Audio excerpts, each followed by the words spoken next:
We apologize for the technical difficulties, but welcome to the Hash It Out Show. I'm your boy, JB, joined by my brother, the one, the only, Vashon VK Jones. What's going on, VK? What's good, man? How y'all doing out there? What's going on with you? What a interesting, interesting weekend. Week one in football, all around with in it with the NFL's this week. We got high school, college. What a wild week! And then there's some wrestling fans. That was a wild weekend in wrestling too. But it's an all around great weekend. But it's good to be here and happy Labor Day to everybody. Happy Labor Day, everyone.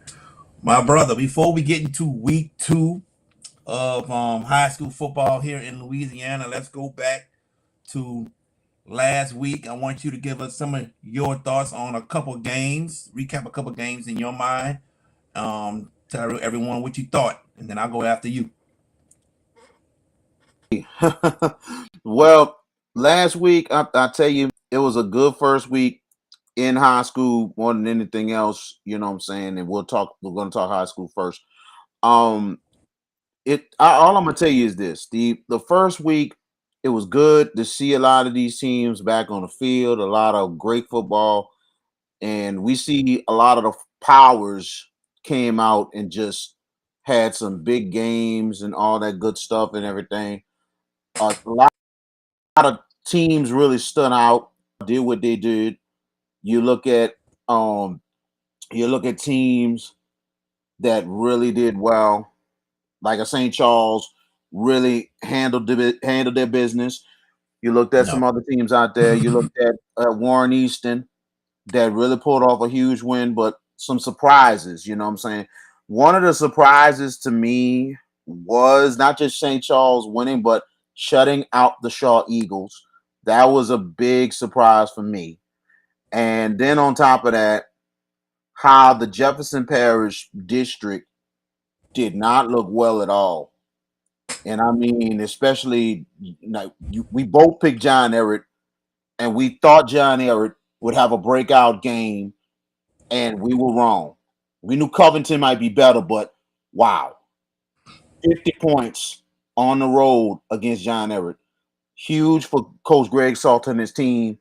And then West Jeff losing big at St. Paul's, with St. Paul's had given up like over 40 something points in 2 weeks. So that is big, and the only team that really held it down was Chalmette. So that says a lot, you know. But then also another thing is, how about the Purple Knights on Saturday? How about the Purple Knights? Sent a serious message against a good 35 team. 35 jumped on them first, but then 36 unanswered points by the Purple Knights. That sends a serious message to the city and the state that St. August here. So it's been a good week one in itself, and I can't wait to see what happens with week two. Well, let me do my quick recap. I want to start with the Hornville Tigers, and they got a lot of work, man. I sat there and said Arch would have over 300 yards passing. He was close. I said he had four touchdowns. He had three. Hornville got a lot of work to do. They need to get better. What's up, Tanner and Tony? Thank you, my brother, for tuning in. Tanner and Tony, my co-host on Over the Top Rope Wrestling Show. But Hornville got a lot of work. They need work. Period. Number two, Jesuit and Slidell. If you saw this on Thursday night on Crescent City Sports, where you can catch VK sometimes calling the action, you it, man, I just don't understand why Slidell didn't punt the ball late in the game. I don't understand. Punt it deep, and then you lose the game in overtime. And then also in overtime, why didn't he go for the field goal? Did he not have a kicker? I don't know. I don't know. What's up, Coach Nunn? What's up, Dwight Jarrett? So I don't know.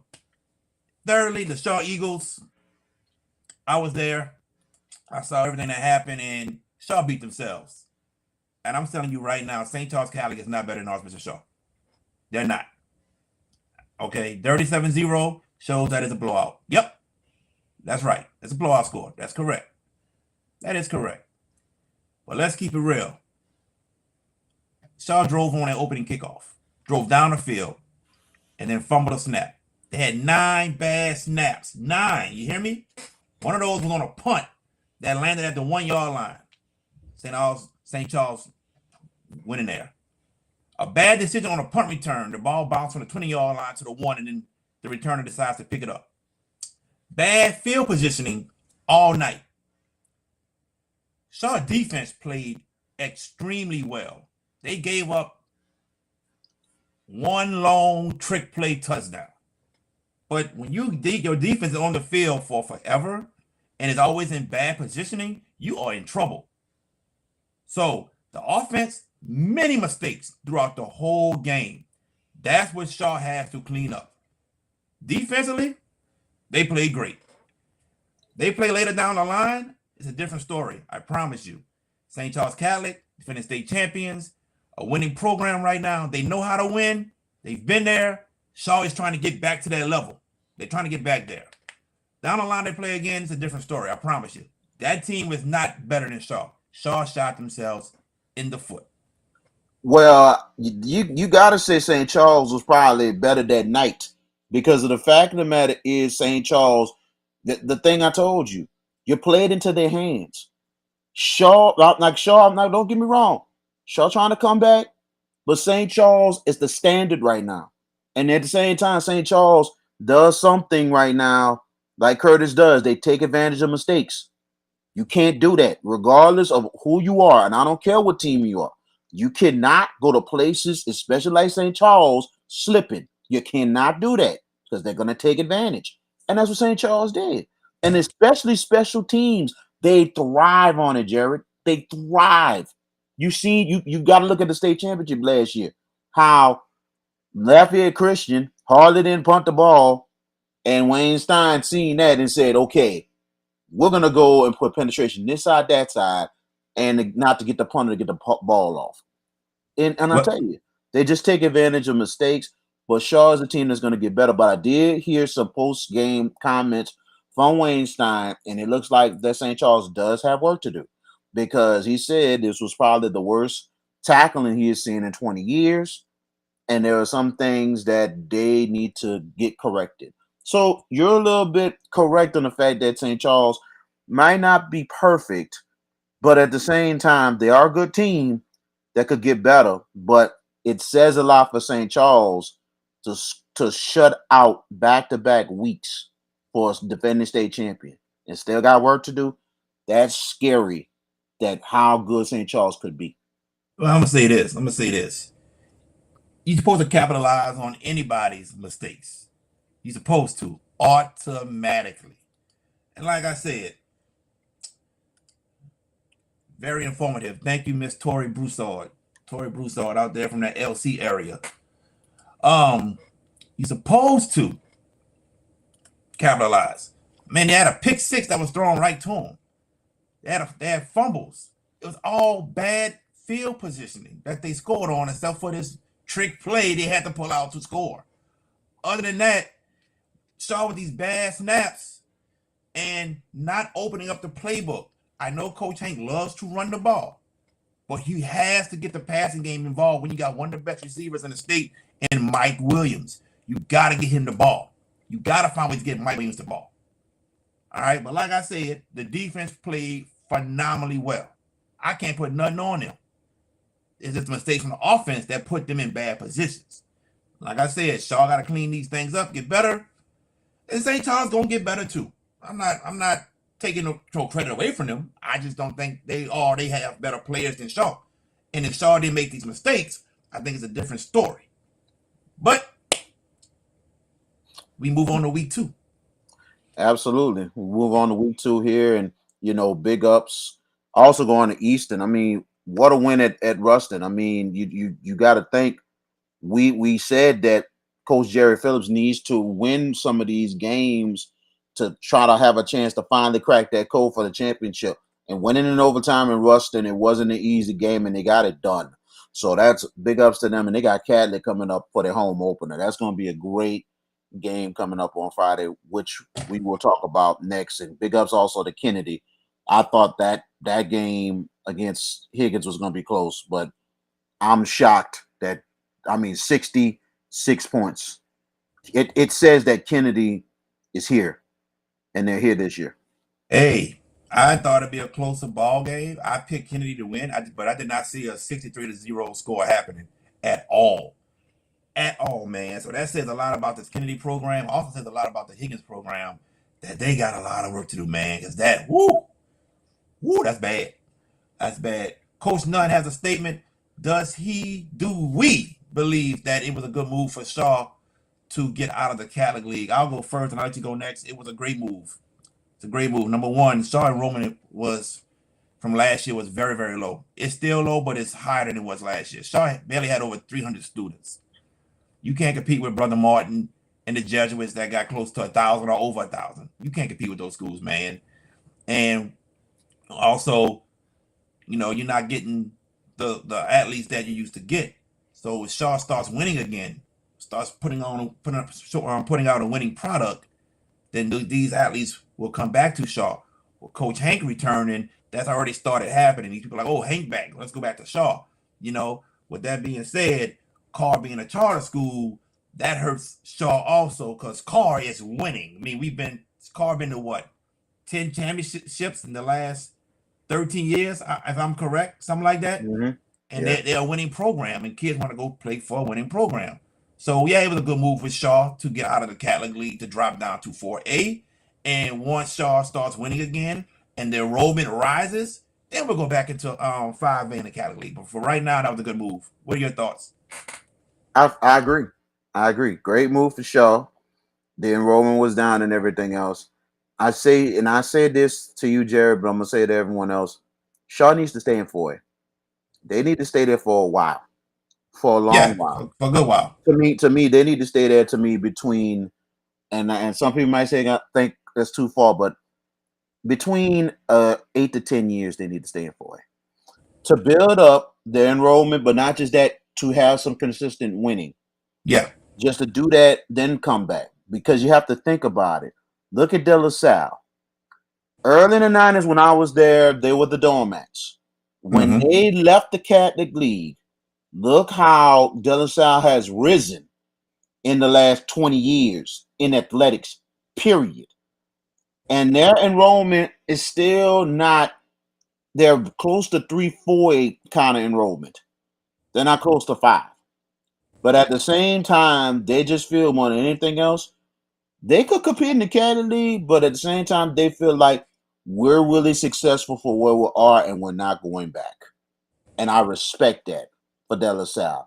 I wish Shaw can try to get into that mode. But I know they want to go back to the Catholic League, but I think in 8 to 10 years would be good for them to really build up, have a consistent program, and say, okay, we did enough. Let's go back to the Catholic League. I totally agree with you. I agree. Yeah. Consistent winning. Yeah, 8 to 10 years does sound good. Get the enrollment back up. All right. Let's move on to the games that are happening this week. We're going to start off with Helen Cox versus Carver. Helen Cox got a big win last week against Ellender, 19-6. Carver, a 1-point loss to Saitama. I think Carver gets the win this week over Helen Cox. They bounce back from the loss they got from Saitama. I agree.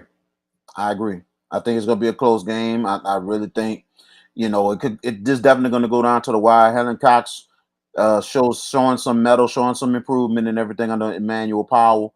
I think Coach Addison is going to have Carver ready. It should be a very good ball game. I got Carver and a close one to bounce back after last week against Santa Maria. It was a great game last week, but I think they'll bounce back and win. Close game, Carver wins.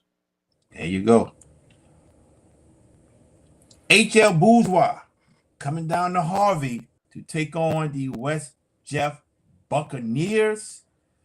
I kind of got a feeling it's going to be close, but I'm going to go with West Jeff. I think West Jeff gets their first win of the season. After a big loss to St. Paul's last week, I got West Jeff. I agree. I got West Jeff too this week.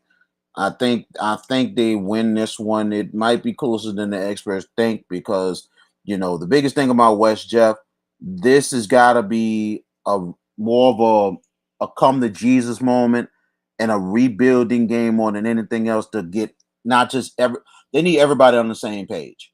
Offense, defense, special teams to come out there swinging against HL Bourgeois. Could be closer than the experts think, but I think West Jeff pulls away and win. But everything got to come together for West Jeff for them to go forward. Everything got to come together. The offense got to start clicking. Number one, offense got to start clicking. They got to get that together. Offense starts clicking, then you can watch out for West Jeff becoming a better team than what they are now. But with that being said, we will see. But yeah, I got West Jeff. I got West Jeff defeating HL Bourgeois.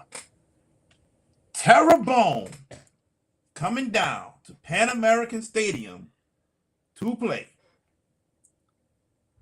the Kennedy Cougars. Kennedy got the big win over Higgins, 63-0. And now we got Terrebonne coming to town. I'll let you go first on this one. Well, Terrebonne new Coach Lewis, you know what I'm saying? He was an assistant at St. James. Very good guy. Me and him always running to each other St. James last season. And it's good for him to take over the position. And good start for the Tigers, man. I like what he's doing. And it's going to be interesting against Kennedy. It should be a very, very close game. And it's going to be a barometer game for both of these teams here. A win for both of these teams, it can mean something big for them that could go a long way. But with all that, I'm going to go with Kennedy to pull off this win. But I'm going to go with Kennedy to pull off this win. But it's going to be a shootout. It's going to come down to the wire. It's a barometer game for both teams. I love Coach Lewis. And also with Coach Elfage doing a great job at Kennedy. I think Kennedy keeps going, but in a close one. But it could be a really good shootout at Pan Am on Thursday night. Mm-hmm. He got Kennedy. Man, Kennedy. Yes, indeed. Terrebonne Tigers took on South Terrebonne. Rivalry game, right? Yeah. They won by 6, 27-21. Kennedy got athletes. They do. I think it's going to be another close one, but I think deep down in the stretch, Terrebonne will get the win over the Kennedy Cougars. That's right. I said it. Terrebonne gets the win over Kennedy Cougars, gets out of New Orleans with a victory. I just don't see Kennedy winning this one. Terrebonne got a nice receiving core. I think they take advantage of using those guys. Yeah, but Kennedy got a good receiving core too now. So I wouldn't sleep on that. I wouldn't even sleep on that at all. You know what I'm saying? But what if Kennedy does pull this off, Jared? If Kennedy pulls this off against a good offense in Terrebonne, everybody better watch out. Watch out for real now. You might be seeing a 10-0 season. Maybe. Because they got and they're in the district with De La Salle too, man. And I ain't 10-0 then. No. It could go 10. It could go 10-0. It could. You know what I'm saying? I made a poll prediction on another show, and I said I predicted Kennedy to win the district. You did say that. Yeah, so I'm gonna stick with it because no disrespect to the coaches, De La Salle, they got a hell of a program, very good team. Yeah. But that's gonna be a great matchup down the line. But I think it's gonna be a shootout. But we'll see what happens. But it's gonna be a great game. It's gonna be a good game. Moving on. We might have to get together and go, maybe. You know what I'm saying? What day is that, on Thursday or Friday? It's a Thursday.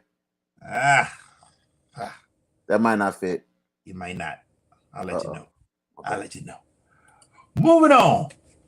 Rumble Raiders are going on to take on the University Lab Kittens. Did I say it right? The Kittens? No. No, that's Southern Lab. Southern Lab Kittens, okay. Southern Lab Kittens. U-Lab is the Cubs.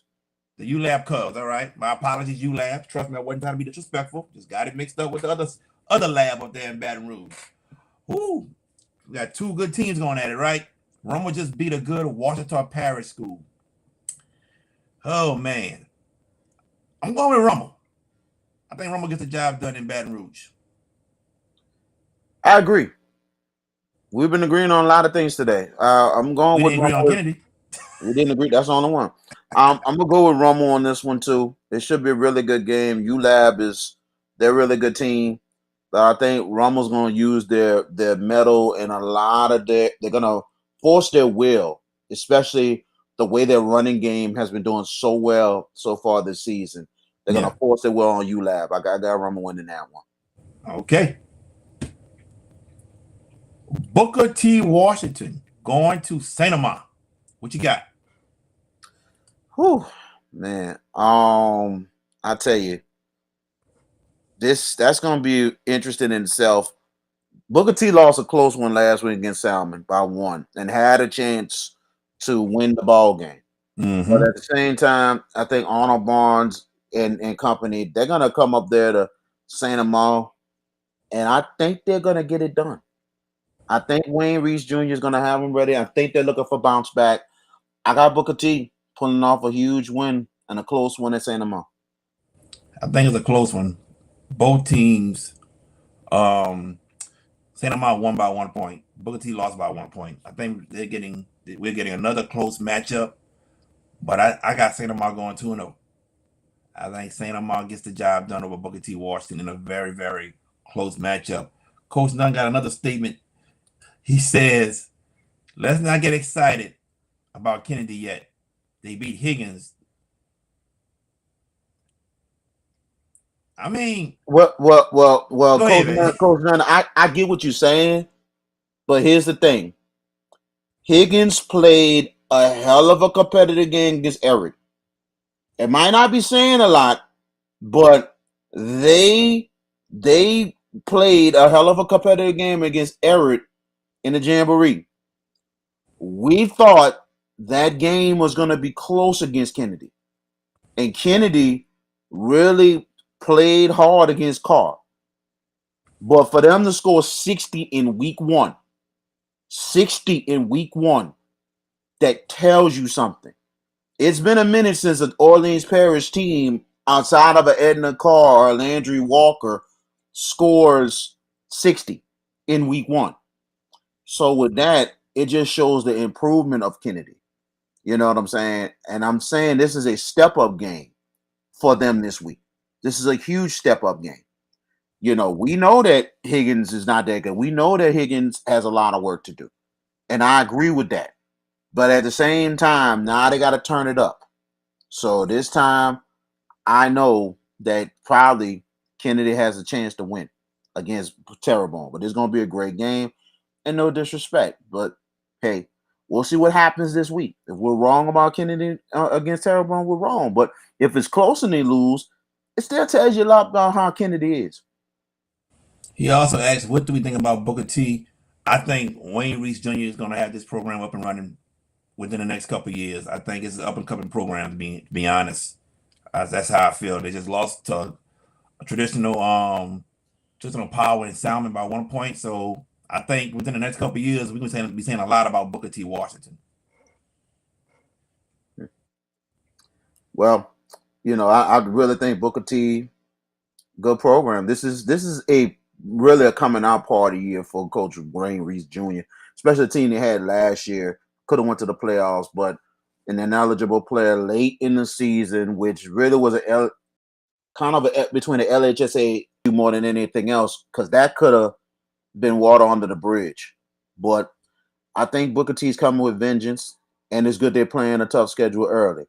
So this is a team that can be a real scary team down the line. They do got one of the best players in the state on the team and a lot of good veterans. So I think Booker T is going to be a really good team, and it's good they're playing a tough schedule right now. There you go. The John Curtis Patriots are going to the Baton Rouge area to take on the Zachary Broncos. Both undefeated. Curtis with a 43-0 win over Central Lafourche. Zachary defeated East Ascension by, I want to say, at least 3 touchdowns. I think 37-12. You know, Curtis is a much improved team this year. much improved team from last year. I think Curtis hangs in there in the first half. In the second half, Zachary just takes off.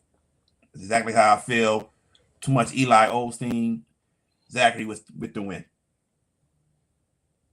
Agreed. I agree once again. Curtis, much improved. JT Curtis in his 55th year. And they started rolling. And they started rolling last week, but against a Central Lafourche team that's still trying to get things together. But they got a new coach this year, right? Who? Or is it the same coach at Central Who? Lafourche? At Central Lafourche. Hey, new coach. Yeah, Aaron Meyer is now in Morgan City. So yeah, I got a brand new coach. Okay. So they're still kind of on a rebuilding side. So Curtis took advantage of that.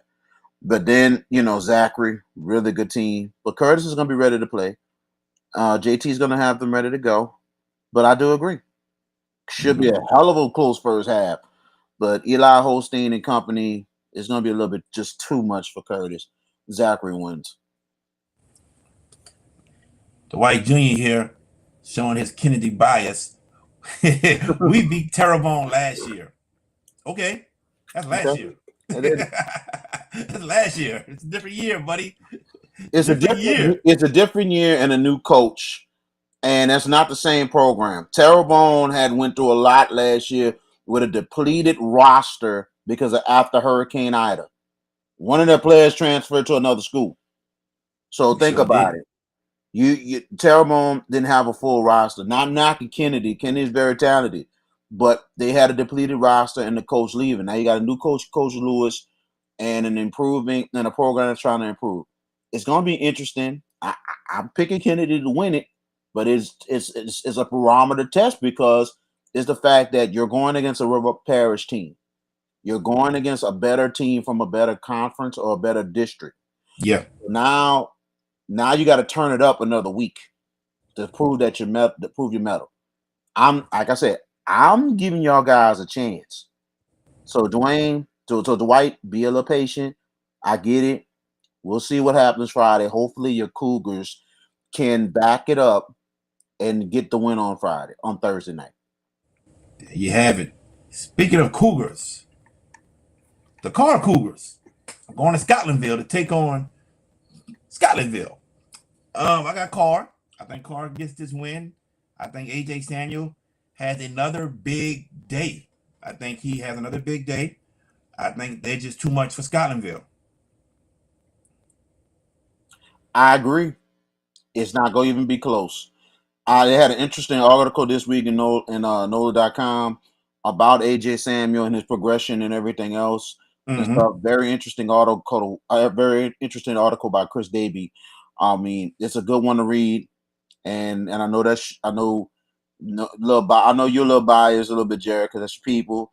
But AJ really has grown, and I've seen a lot of improvement.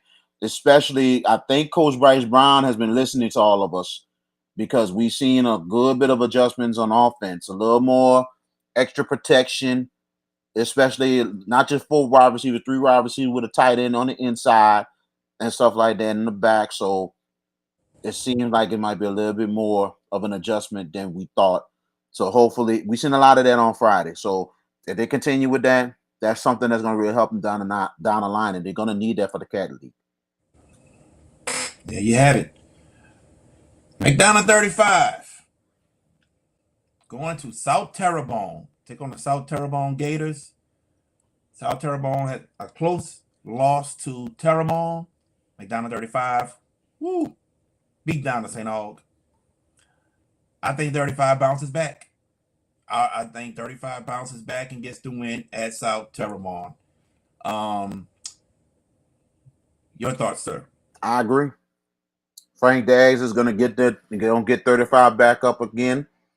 Could be a good game. Could be a shootout because South Terrebonne, they can score the football. They can score the football. So, but I think 35 will pull away and win this ball game. A big bounce back win for 35 after last week. And I mean, wow. Good start against St. Aug, but St. Aug recovered and just blasted them the rest of the way. So, but they need this. more than anything else to go forward. So I think 35 wins this one. They need it, right? Yes, they need it. Yeah, 35 needs it bad. They need it bad. But yeah, I think they'll get the job done and they'll move on to next week with a 1-1 record. Now, here we go. In New Iberia, Lake Charles College Prep taking on the Westgate Tigers. They had a great game last year in Lake Charles. I was actually there. And here's the rematch. And I tell you what, we know both of these teams have athletes all over the field. I've said for the past couple of years that Lake Charles College Prep will become the Edna Carr of Southwest Louisiana. It's bound to happen. This is going to be a good test early in the year. And guess what? I think Lake Charles College Prep gets the job done in a close one. It's not going to be easy for both teams, but Lake Charles College Prep gets the win at Westgate. Should be an interesting game.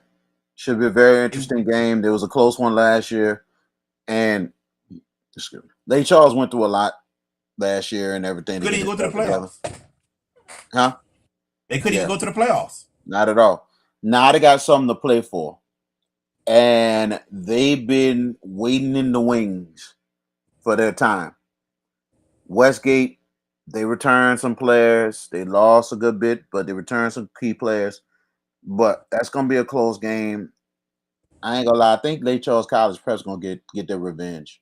Ooh. I think Lake Charles College Prep going to get their revenge. This is their coming out party. And I say they win, I'm going to say by 10. By 10? I'm going to give them by 10. They lost by 8 last year. Yeah, Westgate, it's going to be close, but it's going to be a full quarter game, and Lake Charles will pull away to win. I hope they got a kicking game, so that's why I say by 10. I tell you what, there are people that are predicting Westgate to repeat as state champions. Lake Charles College Prep gets this win. This is going to say a lot about their program and where it's headed. Absolutely. If Westgate gets the win, I mean, it's a sign that they're here and they're definitely the prohibited favorites in 4A. That's right. So this is a big game for Westgate. There's no doubt in my mind. I think that, Easton is the favorite in 4A, but we're gonna see this week with the appeal to find out where everybody's going, because they have Easton in Division 2. Yeah. So we'll definitely see what happens. Who's going to stay? Who's going to go after this appeal? So Coach Nunn is saying Westgate for the win. Either way it's not bad of a pick, but it's going to be a great ball game on Friday night. Correct. The battle for Plaquemines Parish. Belle Chase going to South Plaquemines. I got Belle Chase, man. I know Coach Loud Feet, head coach of South Plaquemines, gonna have his guys ready, but it's just not gonna be enough to defeat Belle Chase at all. This is not back in the day when Ridge Turner and Loud Feet and all of them were playing with South Plaquemines and they could beat Belle Chase. It's not the same anymore. Belle Chase gets the win over South Plaquemines. Should be. It's going to be interesting, and it's shocking that these two are meeting in week 2, because they usually meet in week 1. Right. But at the same time, I think it's going to be a close game. It's a rivalry game. Throw the records out the window when these two play. I think Loud Feet has done a great job with this program so far. They didn't have a couple playoff wins, so don't count out South Plaquemines out yet. They're trying to get it back up, but I know it's going to take time. And Loud's done a good job over there. I got Belle Chase winning, but in a close ball game. South Plaquemines is not going to lay down, especially out there at that stadium. It's going to be rocking. It's going to be ready to go.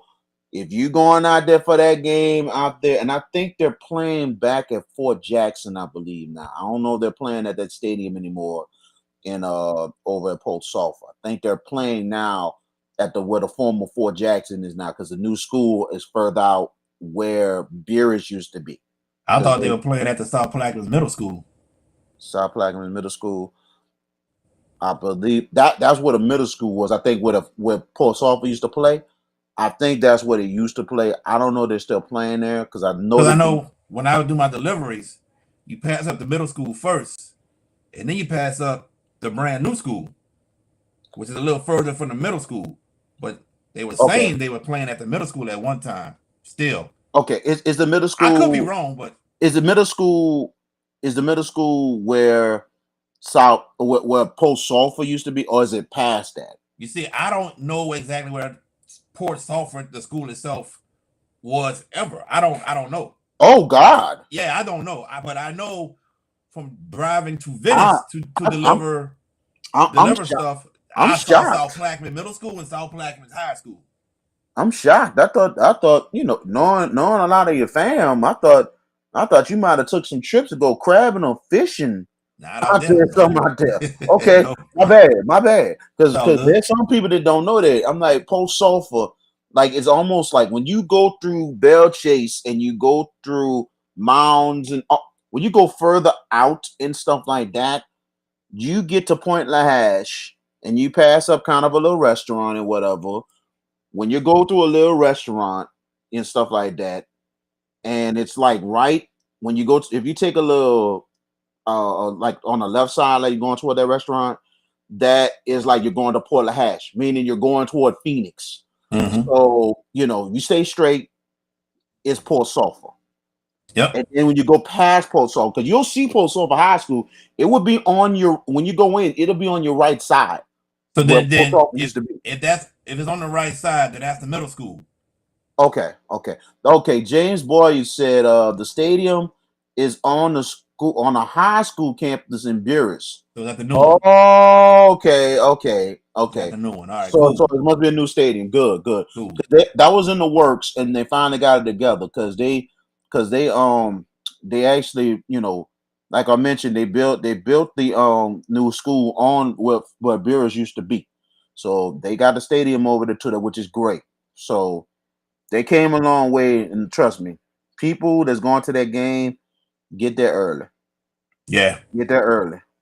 Because regardless of what a game is, especially out there, and I've been to a couple, it goes down. It goes down out there. So leave early if you're going to check that out. All right. John Eric at Destrehan.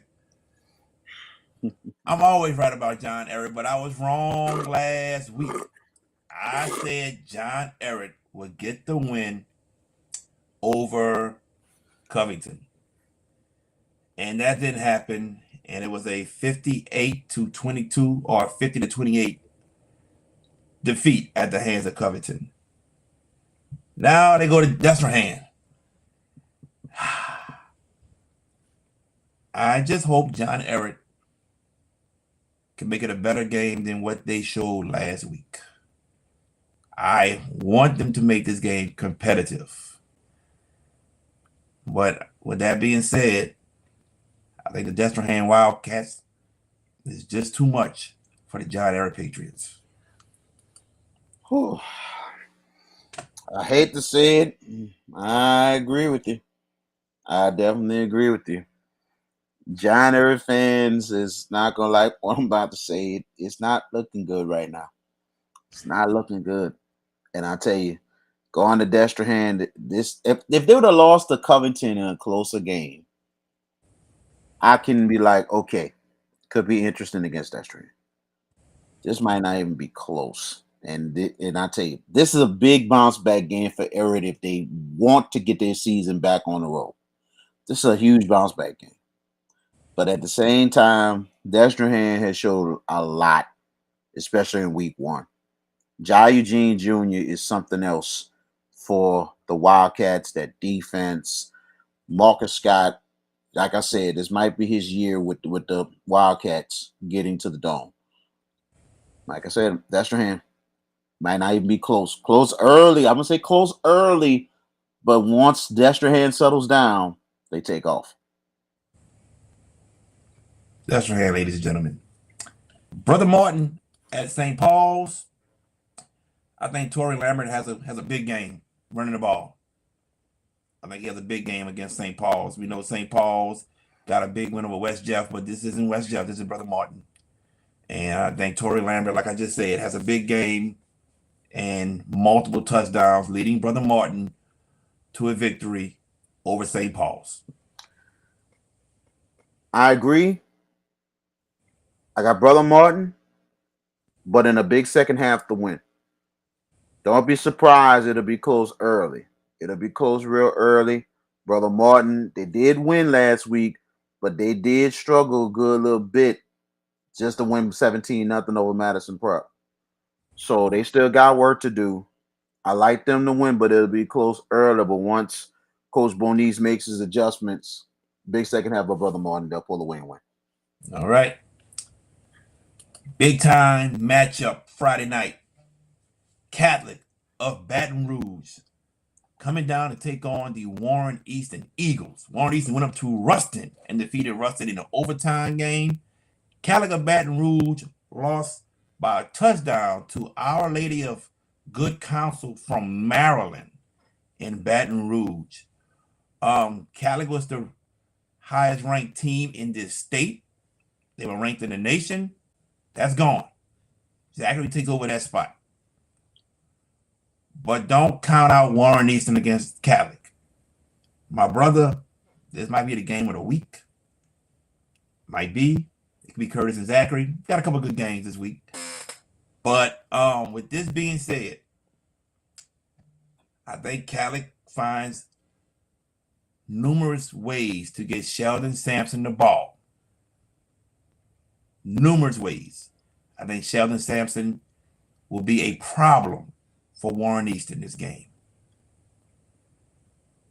And I hope Warren Easton isn't looking forward to next week when they play Carr. I hope they are looking at Catholic of this week. I got Catholic of Baton Rouge coming down and defeating Warren Easton. To me, gonna be the game. This is gonna be the game of the week. This is gonna be the game of the week. No doubt in my mind. Catholic coming off of a loss, a very good team that they beat last season. Came back, got some vengeance, especially in Baton Rouge. Coach David Seminole, very good coach. He's going to have Catholic ready to go. I don't think Easton's going to look forward to Carr. I talked with Jerry Phillips after the victory on Friday when I was on 1008 Sports, and we recapped. And they said that they was excited with the victory, but they got to focus on Catholic mix.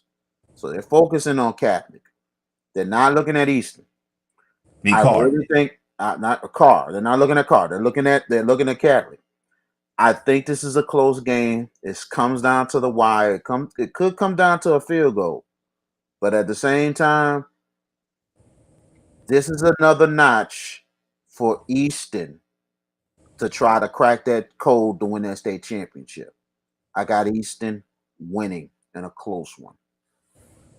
Do you think Coach Jerry Phillips wants this to come down to a field goal? I'm saying a field goal because of the fact that Easton does have a kicking game now. Mm-hmm. Besides that, I'm saying it could come down to a field goal or a touchdown. Either way. But I think it's going to come down to the wire with this ball game Friday night. This is both teams are evenly matched. They're evenly matched, and at the same time, Easton wants payback. They want big time payback after last year, and with Catholic returning the favor and credit Coach Seminole and Catholic's athletic administration to continue this 2-year deal and to have them play in New Orleans. It's going to be a really good ball game. Probably one of the biggest crowds they're going to have in a while in Pan Am. There've been some good crowds, but this should be one of the biggest because we know Eastern fans, they're deep. But Catholic, they travel well. They Yeah, bring a they do. lot of people. So it's gonna be. And the thing is, I wish the game could have been at Ted Gorman, but at the same time, or maybe at Tulane. But we know Easton, they want that home field. But I really think it's gonna be close, and Easton will pull it out. It'll be another notch under their belt, and they'll be 2-0 going into Edna Car the following week. All right. Covington at Franklinton. I got Covington. I got Covington too. Covington will go 2-0. Yeah, I got a Franklin, mistake. they, I'm in 1-0. I'm it's in 1-0. okay. It's okay. But I think Franklinton, they're trying to get it together with new coaching staff and everything, but I know they got a lot of work to do, especially last week against Buckaloosa.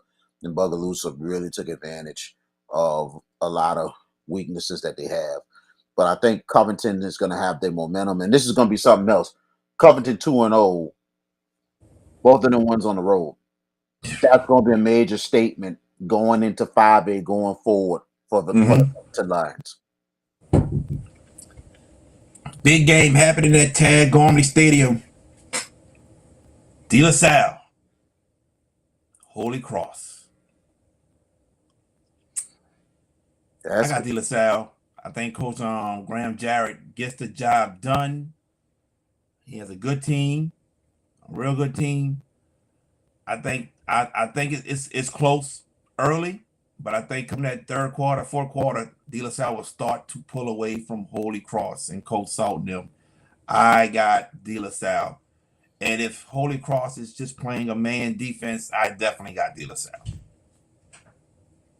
Well, De La Salle this is a very good matchup. This is a very good matchup for these two teams. And I think, it's gonna come down. It's gonna come down to a good full quarter. I really think, and De La Salle, they have the chance to win. I'm gonna go the other way. I'm going with Holy Cross pulling it up. Holy Cross needs a big barometer win. They get this one. Watch out. I said this about Holy Cross. Improving team. A lot of veterans back. Do or die for Nick Satemaggio. This could be a big barometer win. I'm going with Holy Cross by a field goal. A good friend Charles Allen says De La Salle wins by 10. Yeah, I hear you. My man Charles Allen was kind of very, very upset last week. We didn't talk about this in the recap of last week, but Patrick Taylor got their first varsity high school football win, and it's their first year playing, and they defeated Grace King 22-21. So congratulations to Patrick Taylor on their first varsity win ever, their first year in varsity football, first game of the year. Patrick Taylor defeats Grace King. I know you don't like me saying that, Charles, but I mean, all I gotta say is 5 turnovers. You're not gonna win any game. that's right. You're not gonna win any game if you have 5 turnovers. It's just like Shaw losing to St. Charles. You can't have those mistakes. That's right. You just can't. Yes, indeed. He said, "Boo!" Got James Bouye. He laughing. The White Jr. He's laughing. Charles agrees. I wish them luck this week. You know what I'm saying? I got a couple people I know on the staff of Grace King. Yeah. Hope you guys bounce back. Good luck. Yes. Don't be on 2. Like I said at the beginning of the season, I want receipts. That's all I want. Dutchtown goes to Ponchatoula, both 0-1. Before we go to this game, James Bouye has a question. Will Grace King win next week? All right. Let me see who Grace King is playing first. I don't even know who they're playing. I don't think I got Grace King on here this week, but let me see. I think they play Thursday or not. No, they don't play Thursday. They play Friday. They play Haynes Academy. Haynes Academy. I got Haynes. I got Haynes. Well, it just depends how Grace King plays. It just depends. Like Haynes in the transition. There could be a chance for Grace King. I don't know. I'm just saying. Woo. We'll see what happens though. But Haynes has an edge. But you know, come on, Haynes in the transition, bro. You know what I'm Yeah. saying? Grace King could win it, but we don't know. We just don't know. Oh man, Somebody yes with the indeed. brother Martin and somebody with the brother Martin over St. Paul's already. Yeah, Reggie. You know Reggie. Mm, Reggie. Brother Martin over St. Paul's. Yes, we already said that, Reggie. we Thank you said for that. tuning into the show. Thank you We for already, tuning we in, both brother.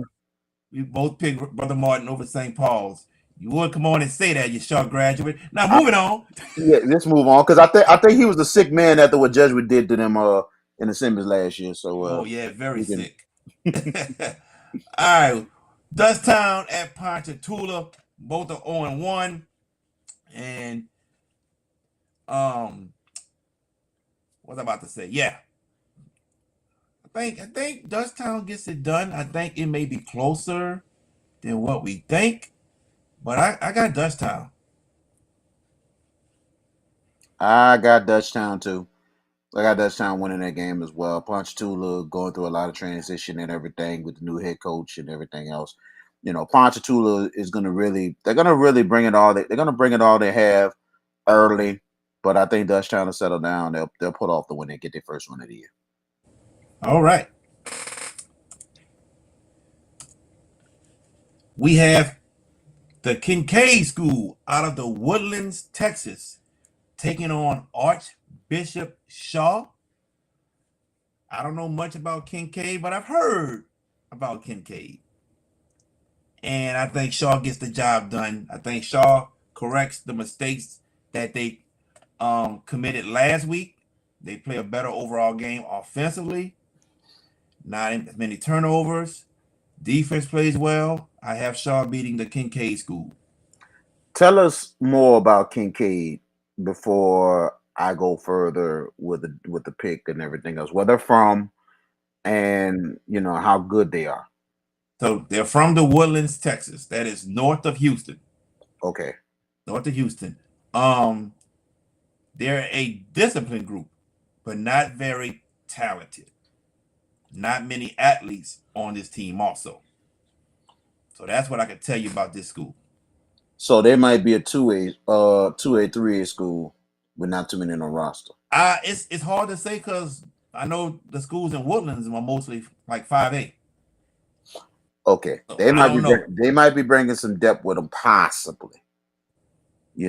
Shaw should bounce back and win. Shaw should bounce back and win, but don't be surprised that game is going to be close. Kincaid ain't about to give that game to them. They're not.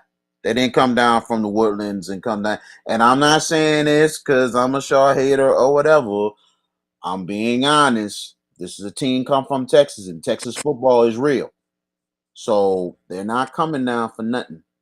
You gotta earn your stripes, especially those guys. So Shaw should win, but it's gonna be close. Okay. We both agree on the Shaw Eagles winning. So having a little technical difficulties with my list of getting them uploaded onto here. So just bear with me. I will announce it. This game gonna be a game of the week.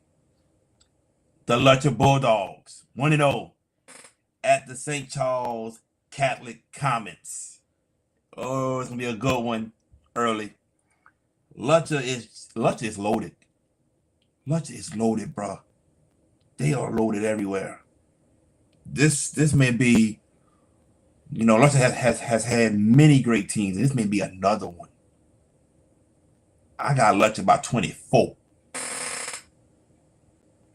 Well, Lutcher is they're loaded. They got a very very good quarterback. I mean, he's a senior this year, and I had him I remember last year calling a game with St. Charles. I would say I'm sorry, Lutcher and St. James, and he lit St. James up. This cat is a quarterback, and I'm sorry to not have his name, but if people from Lutcher is watching this, they know who I'm talking about.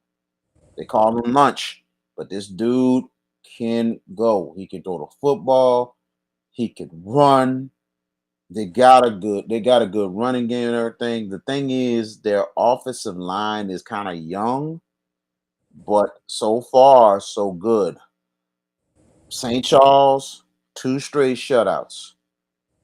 You know what I'm saying? It's gonna be a good test, a very good test for both of these teams.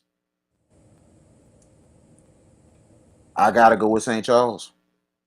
I gotta go with the defending champs. They're playing in their house.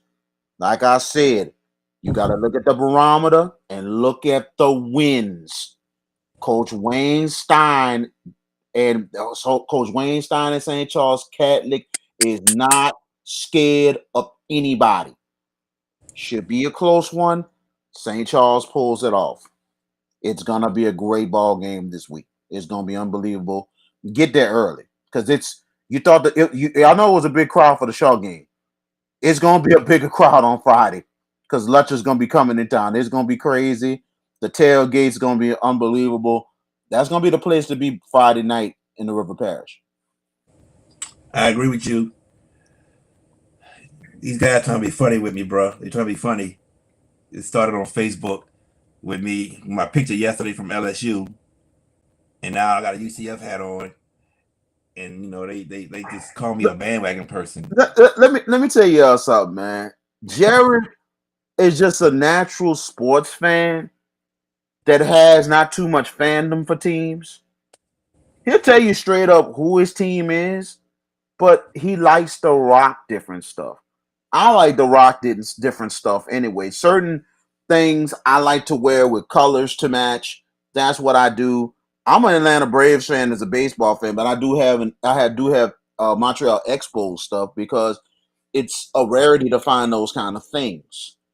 Certain things I try to match stuff. But see, with him, he's a fan. He's a natural fan. And that's what he does, and he's not a bandwagon jumping. If he was a bandwagon jumping, he would have put it out there. Like, I'm riding with this team. I ride with that. No, he's not a bandwagon. I don't even say that. He's a sports fan. That's it. I have Saints NFL, NBA Spurs, college basketball Tar Heels, college football. I don't have a team. Wait. Hold on. Now I'm gonna say this. I thought you was a Bama fan. I thought you was a Crimson Tide fan. I seen you rock them a lot, and then on top of that, you always be riding with that Tide. I speak the truth about who gonna win until I feel like somebody gonna beat the Tide. I'll tell you. I tell you. You and Gabe Roshan, undercover Tide fans. Hey, keep that quiet. See how you have my back and go against me. No, I'm not going against you. No, I got your back. But there's some contradiction a little bit, just a little bit, bro. Yeah, but you're not a Bama fan. College football, period. You're just not a Bama. Going to different stadiums and everything. I love Tell the truth. You're not a Bama fan. I'm a Nick Saban fan. Okay, I respect that. There you go. I respect that. I like Nick Saban too, but I that's why I go against anytime y'all go with the Tide, I might go against them because too many of y'all are with the Tide. That's another show for another day. Yeah, you're right. Blue JS Jackson. Will Grace King win a game this year? Man, everybody want to pick on Grace King, man. Charles Allen, I feel sorry for you, bro. I love you to death, bro. Man, I love you to death. I hope y'all do win a game, bro. Because bro, what you doing? I get what you're doing, bro. I get it. Because Charles is one of the administrators at Grace King. And he's got to do what he got to do to plug the school. And that's what you got to do to try to get students to come, get the support. And that's what you're supposed to do. And Charles is doing his job and doing a good job at that. But sometimes there's certain things you got to say and be careful with it. You don't want to put a foot, you don't want to write cash a check you can't cash. So, And speaking of Charles, there you go. There you go, Charles. That's right. Charles. Support your school, Charles. That's support your school, bro. But just don't write a check your butt can't cash. That's all I'm saying. But it's okay. You're doing your job, you know. You're doing your job. Blue, I just hope you get that win out the way. You get that win, it'll be all good. Blue. I'm gonna say this, and I'm looking at the schedule right now. Week 4, Thursday night, September 22nd. They play Riverdale. I think I'll give them that one. I'll give them that win right there against Riverdale. Yes, they'll beat Riverdale. I got a They strong feeling that'll should. be their first victory. They should. Riverdale, they should. I tell you. But then again, they lost to Patrick Taylor.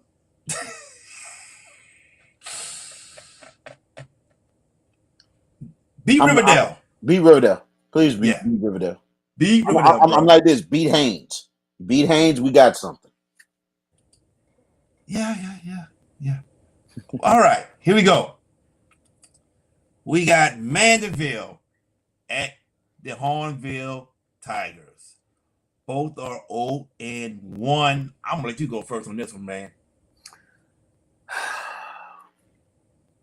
Hornville goes on too. Hornville goes on too.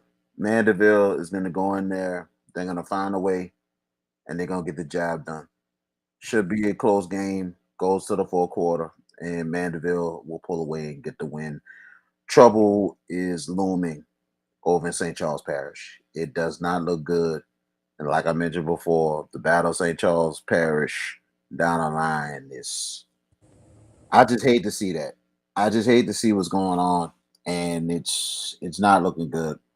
Because, like I said, Pineville and Destrehan usually be the biggest game of the year, one of the biggest rivalries. And right now, you just hope and pray that the records will go out the window and they play a great and awesome game. But it just don't look the way it's going to look. Pineville, I think they'll be ready to play. But I think Mandeville is going to find a way to pull it out. And Pineville will be on too. You know what Hornville reminds me of right now? Reminds me when Steve Robichaux, I think, went coach at, where did he go coach at when he left? He went coach at a college somewhere. No, he went into administration over at St. Charles Parish. Okay, he went to administration, then he came back. Then he came back because he missed the coaching, or because me and Robichaux talked a bunch of times, and it was the fact he was administration. He had got a promotion, so that's when he left. But then he started to miss the game and miss everything, so that drove him back to Destrehan more than anything else. Well, when he was gone, it was bad at Destrehan. It was bad. And now looking at Hornville, like, it just reminds me of that time period. I really think Mandeville might have a close game. I really think it might be a close game. I think you got to go back to the time when Darren Barbier left Hornville. Oh yeah, that's good one. Scott Hildebrand time. Yeah. Until Lou Bowden took over. Right. And the change, the turnaround started right there. Mm-hmm. That was a rough transition with Hildebrand. Hildebrand in his first year, they got to the state title game, but I still say to this day, one of the luckiest runs to the dome I have ever seen. Because Destrehan creamed them. And at the same time, I tell and this is 95, I tell anybody, if St. Aug would have pulled off that victory, that was my junior year, we lost 7-6 to Neville, we'd have beat Hornville worse. That 35-0 score, that 38-6 was nothing. It was beat down. St. Aug would have put 50 on the board if they would have beat Neville. Because how good that St. Aug team is with Nemesis Bates, Kareem Evans. The scary part, their offense was really coming together, and that defense was like lights out nails. So Hornville knew right then and there, it was Neville, but it'd have been worse if it had been St. Aug. That's why I always said the luckiest run ever. And it was a lucky draw for them because They did not have to go on the road not a one time. And I couldn't even believe they had a home game for the semis, and St. All had to go up to North Louisiana to play Neville. That's how the cookie That's crumbles how it goes. sometimes, bro. Yeah, yeah. But that was a tough transition in time for Hornville at that Yeah. time. I think this game is gonna be close. I think it's gonna be closer than what most people don't think. But I do think Mandeville gets the win at least by 4. At least by 4. I think Mandeville gets the win. It's just they got a lot of improvement to do at Hornville. It's bad right now, and the fan base isn't happy, and it's just something got to be done. Something got to be done. I know they was on Cold Salt hard. They was on Cold Salt hard, especially with the offense he was running. But right now, But Coach Salt was consistent. Cold Salt Yeah, was consistent. well, I'm talking about winning wise. Yeah, I know. Yeah, I know what you're saying. Yeah, I know what you're because saying. comparing to what's going on now, this is like You're right. what some of your people, like your close people, had to I can say about say it. what some of my friends are saying. They just can't believe what they're seeing. They can't believe that they have the talent at wideouts and they can't even throw the ball. They can't even have a pass play. Everything is mostly running. And they saying like, if we throw the ball to the weapons we have, we should make noise. This is not even happening. So that's what they're really, really upset about. Offensively, like, what is wrong with the offense these past couple of years? That's what they're upset about. Yeah, it's an interesting time, man. It's like I said, you have a lot of connections. Have a lot of connections, my friend. Besides you being a Westmac and a Shaw graduate, it's amazing you got a connect out in the River Parish, and you have a connect out there in Lake Charles. And we know that fan base is rabid out there in St. Charles Parish. So that's it's gonna be interesting to see what happens after this week more than anything else. Because man, 0-2 in Hineville. But if they pull off the win, maybe that will quiet things down just for a little bit. Just for a little bit. But we'll see. We'll see. All right. Our last 2 games, we got St. Aug coming to Berman Stadium to take on the Landry Buccaneers. Landry just caught a beat down from Carr, 40-6. Now they have St. Aug coming to town. St. Aug, 35-6, in my opinion. I got St. Aug winning big myself. Landry, I think, will have a not bad start. I think they'll have a nice start. I think Coach Noel, they actually didn't do that bad early. They really didn't. They cut the lead in half, and they had opportunities.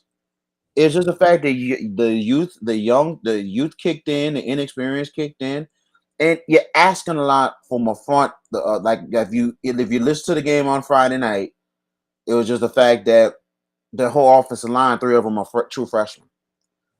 So it's a lot you're asking from that team right now. But Landry's the type of team that's going to get better late in the season. They're going to get better because they got some talent. They're not that bad. But I think they'll be ready to play. St. August's going to settle down, and St. August's going to win big. Coach Noel, I talked to him afterwards. He knows he's facing. He knows he's facing this week. He knows. And they're going to work hard to be ready. The most important thing is for his team to stay healthy, for them to at least step up, set up a base, and fight. And that's all he wants his team to do is fight all the way tooth and nail to the end. But I got St. Aug winning big. All right. And West St. John going up the road to St. James. I would love to see this game. I would love to see that drive to St. James to see this. What's the game?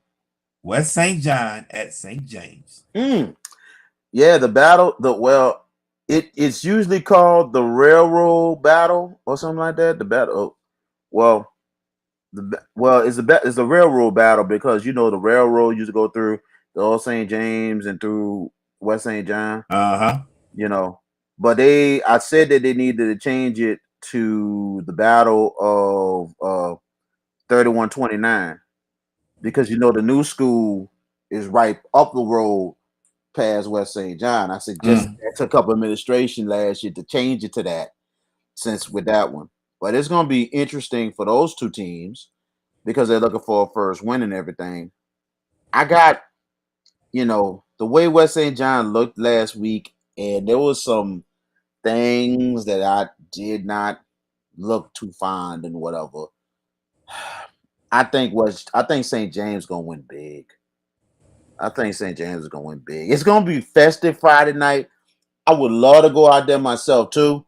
You know what I'm saying? But I really think it's not going to be close. Might be close early because West St. John's gonna really bring the fight.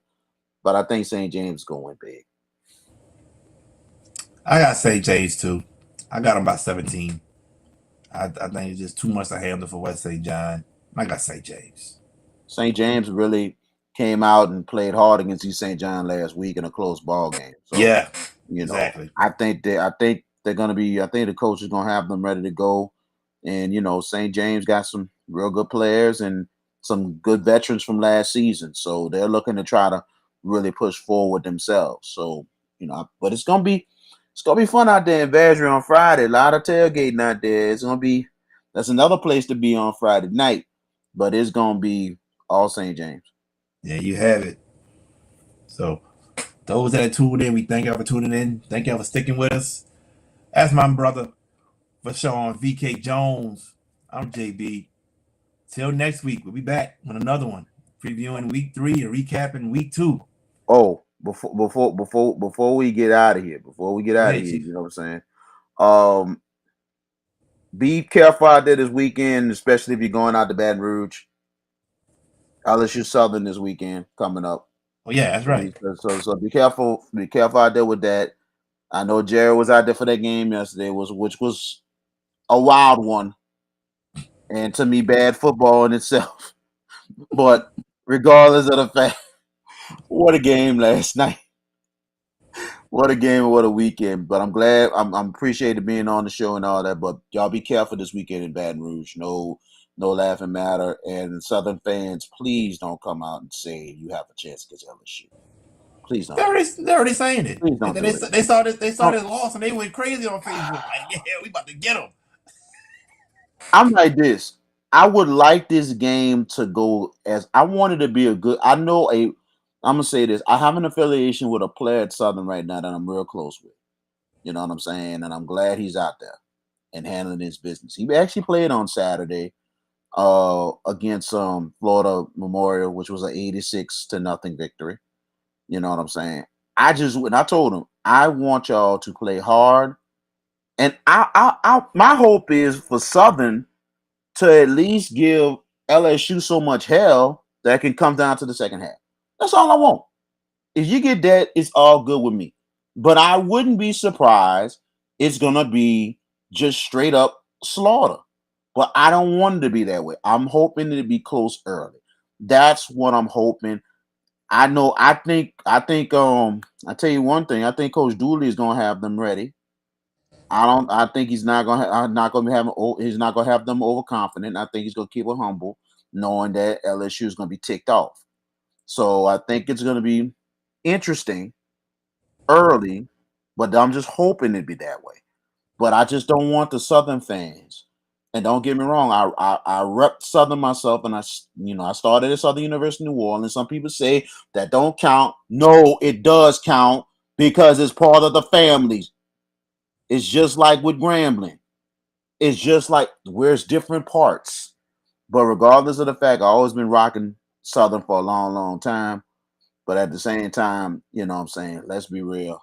Let's just don't overreact out there and be like, oh, we got a chance.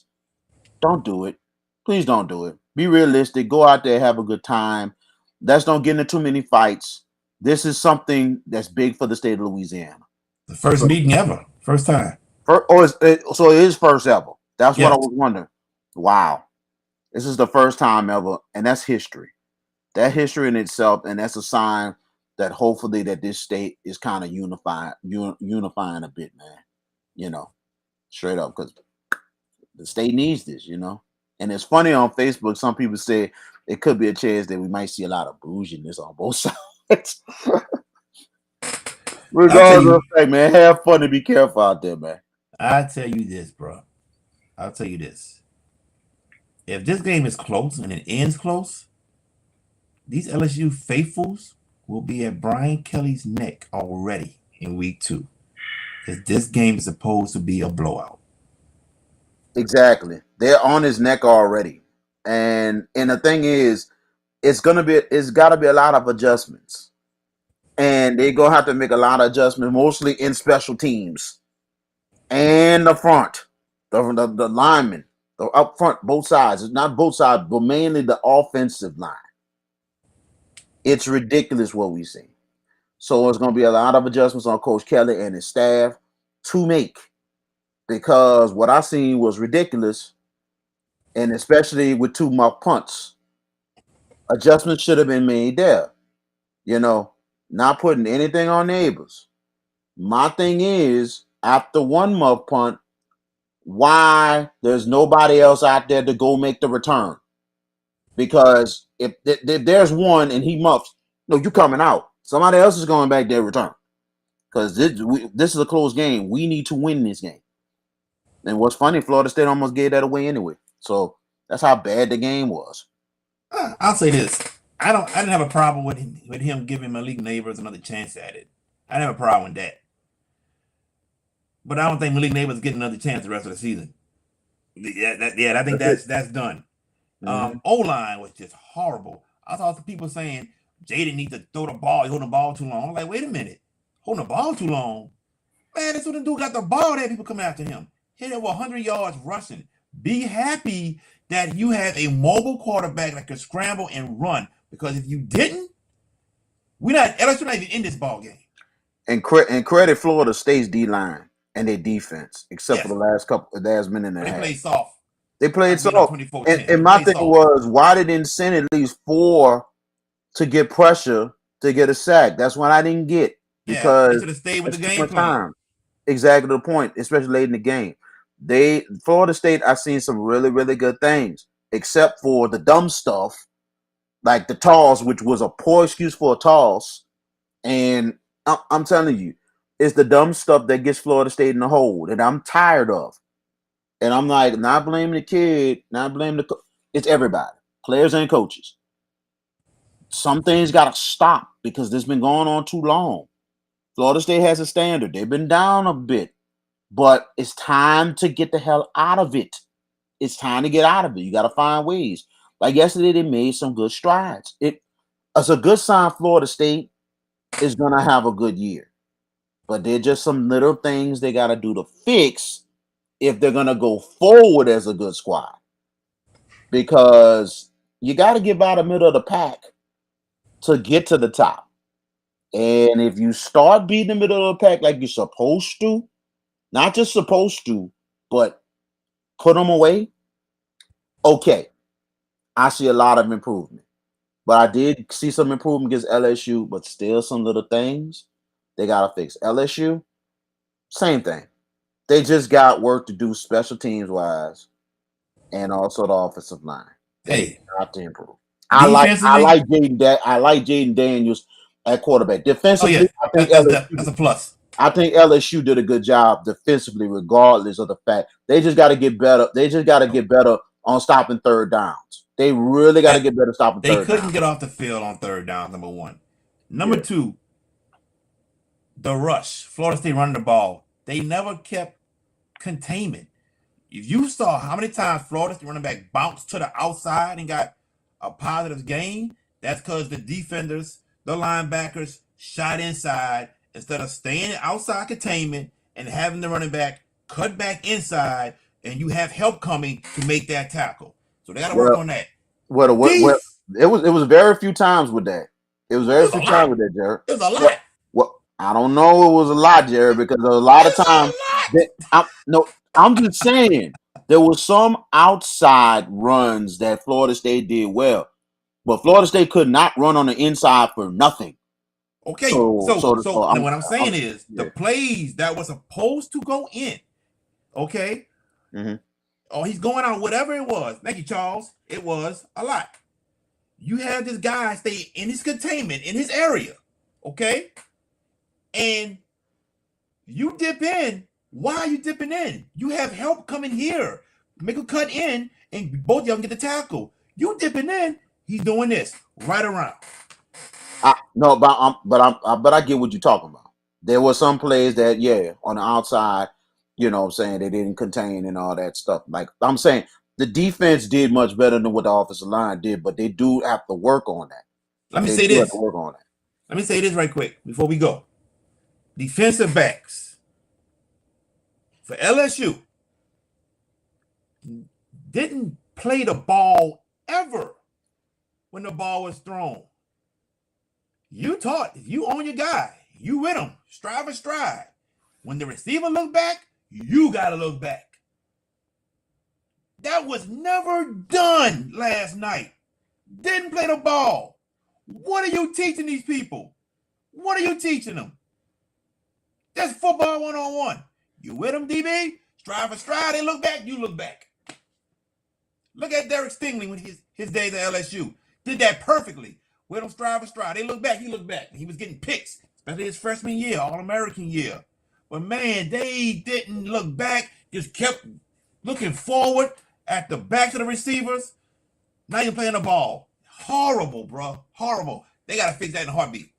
I think, like I said, all around, it was a wild game, but it was bad football. It was bad football on both sides. You see some good things on both teams, but you see some good bit of weakness on both sides. Like with LSU, special team, linemen, also maybe a little bit of the defense. Florida State, you've seen some very good things offensively, defensively, but still got to find ways to finish games. Got to find ways to put your strategy in to beat the whole thing. So on both teams, bro, I think both teams might be fine. It's just fact going forward, they really got to fix it up and fix it quickly. Man, we could have had a 30-minute show just by LSU football. I just wanted to say something at the end about it. With that, I'm glad you mentioned a little bit about the game. I guess I was the one, but I'm glad you talked about that. But it was just a little mention about this weekend's game. But at the same time, man, it's going to be interesting to see what happens after next Saturday. Yeah, a blowout victory. That's what you pray for. I just want to see a good show, good first half, and then after that, LSU can just cruise. You know, the most important thing is adjustment, because I can understand LSU fans gonna be like overacting in the first half. Okay, fine. If like I said, if Kelly makes good adjustments second half, pull away and win, fans will be fine. Shout out to Coach Kelly, because he said he's taking that loss. He's blaming himself. He said after the first block field goal, he said they did make an adjustment, and he said that he guessed it was the wrong adjustment to make. That's what he said. So hey, he tried to make an adjustment, didn't work. He's taking the blame. He said they got a lot of things to correct, both sides of the ball. So, but with that being said, we thank y'all for tuning in. That's VK Jones. I'm JB. Get us back here sometime next week. We will be back. Going over week 3 and recapping week 2. And probably talk a little LSU and Southern. Until then, y'all. Peace.